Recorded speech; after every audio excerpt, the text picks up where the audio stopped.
assistons aujourd'hui à la fin de la voiture particulière en tant que bonne à tout faire, parce qu'elle est trop vorace en énergie.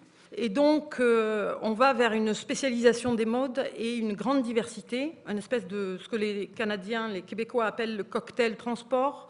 Tous les véhicules de transport urbain que nous produisons, du tramway jusqu'au métro en passant par les trains régionaux, sont équipés de la récupération d'énergie. Les autorails diesel, on réfléchit même à faire de l'autorail hybride à récupération de l'énergie de freinage. Ce qui a permis l'émergence de véhicules électriques, c'est d'abord le progrès majeur qui a consisté à passer à la batterie lithium-ion, où là, par rapport à une batterie au plomb, on a gagné un facteur 4 en énergie spécifique et on a gagné un bon facteur 2 par rapport aux batteries nickel, qui étaient celles qui prévalaient jusque dans les années, début des années 2000. Donc là, il y a eu une vraie rupture qui a permis d'étendre l'autonomie accessible d'un véhicule électrique, donc de sortir des marchés de niche. Alors ça va continuer parce qu'il y a la contrainte effectivement réglementaire de diminuer les émissions de CO2 par kilomètre parcouru, et bien entendu, plus le véhicule est lourd, plus un véhicule thermique va consommer. Donc là, on a typiquement l'équivalence, grosso modo, 10 kg égale 1 gramme de CO2 dans le cycle standard à peu près. Twizy est un véhicule qui, lui, adresse plutôt une mobilité purement urbaine. C'est un véhicule biplace qui est un peu intermédiaire entre, je dirais, le scooter et la voiture.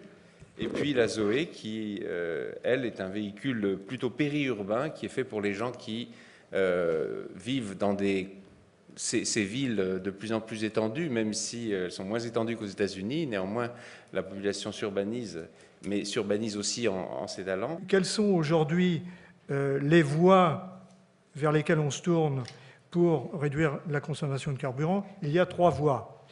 La réduction de la masse, la première, je crois qu'on en a parlé, je crois qu'elle est assez commune aux différents modes de transport.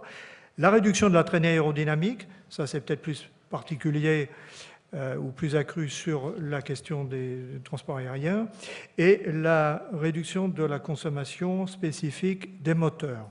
Les nouveaux matériaux, ils vont bien sûr servir à réduire la masse, mais ils vont aussi servir dans les moteurs à améliorer le cycle thermodynamique. C'est-à-dire qu'on va pouvoir avoir une meilleure tenue à de hautes températures et améliorer le rendement thermique du moteur et de là réduire la consommation de carburant. Donc en association par exemple avec Petrochemicals, Total Petrochemicals, Hutchinson travaille sur des associations de polymères et qui permettent de créer des matériaux vraiment sur mesure, de la polymérisation jusqu'à des alliages spécifiques tournés vers des applications. Est-ce que vous pouvez, pour terminer, nous dire un mot du concept car que Total a présenté au dernier salon d'automobile de Francfort? C'est une chose d'imaginer, c'est une autre chose de faire. C'est ce que nous avons voulu faire à travers ce démonstrateur. On a fait un petit véhicule qui a 3 roues, qui n'a pas la prétention d'être une automobile, loin de là, nous ne sommes pas constructeurs, mais qui quand même fonctionne. Ça roule à 110 km à l'heure.